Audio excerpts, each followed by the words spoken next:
ప్రియ మిత్రులందరికీ కూడా నమస్కారం.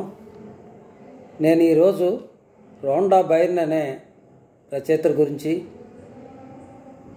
ఆవిడ చిత్రీకరించిన ఒక చిత్రం ద సీక్రెట్ అనే చిత్రం గురించి మాట్లాడదాం అనుకుంటున్నాను. రోండా బైర్న్ అనే మహిళ మెల్బోర్న్లో 1951లో జన్మించారు. ఈ సీక్రెట్ మూవీ చేయడానికి ముందు ఆవిడ రేడియో ప్రొడ్యూసర్గా ఉండేవారు.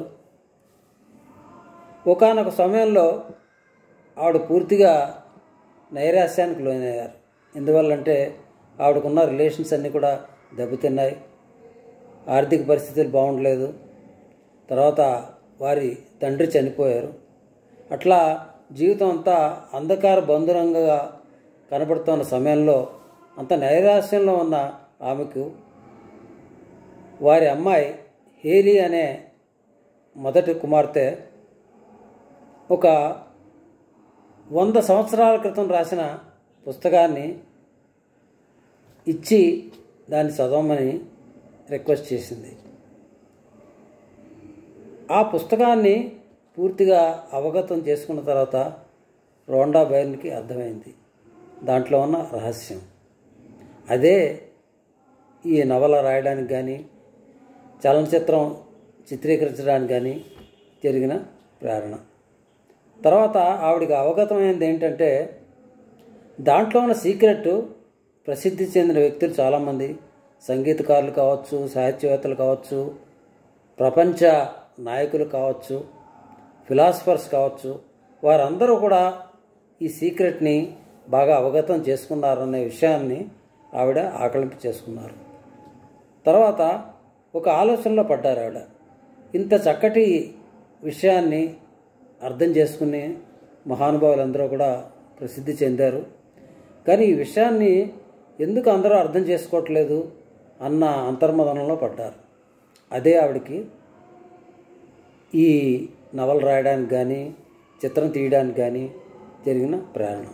తర్వాత ఆవిడ ఒకటి అనుకున్నారు, అమెరికాలో ఎక్కువ మంది గురువులు ఉన్నారు, ప్రసిద్ధి చెందిన గురువులు ఉన్నారు, వారందరితోటి కూడా ఇంటరాక్ట్ అవ్వడం వల్ల ఈ విషయాన్ని ఇంకా పూర్తిగా ప్రపంచానికి తెలియజెప్పడానికి అవకాశం ఉంటుందని భావించి మెల్బోర్న్ నుంచి అమెరికా వచ్చారు. ఇంచుమించు 55 మంది ప్రసిద్ధి చెందిన వ్యక్తుల ఇంటరాక్షన్ని ఒక చిత్రంగా 120 గంటల నిడివిగల చిత్రంగా రూపొందించారు. తర్వాత దాని షార్ట్ ఫామ్లో ద సీక్రెట్ అనే ఫిల్మ్గా రిలీజ్ చేయడం జరిగింది. ఈ ఫిల్మ్ యొక్క రిలీజ్ తర్వాత విశేష స్పందన వచ్చింది. అది అద్భుతాలు సృష్టించింది. వరల్డ్ అంతా కూడా చాలా ఈ చిత్రాన్ని చూసి ద సీక్రెట్ యొక్క విషయాన్ని అవగతం చేసుకుని వారి వారి స్వీయ అనుభవాలని ఈమెతోటి చర్చించడం మొదలుపెట్టారు. ఈ విషయం అలా ఉంది. తర్వాత రోండా బైర్న్ అనుకున్న విషయం ఏంటంటే, ఈ విషయాన్ని పుస్తక రూపంలో కూడా తీసుకురావాలని చెప్పి ప్రయత్నించారు. తర్వాత దాన్ని సాధించారు. ఇంచుమించు 24 మంది గురువులతోటి ఇంటరాక్షన్ అయ్యి వారు చెప్పిన విషయాలన్నింటినీ క్రోడీకరించి ఈ ద సీక్రెట్ అనే పుస్తకాన్ని రచించడం జరిగింది. ఇది ఎంతో అద్భుతమైన పుస్తకం.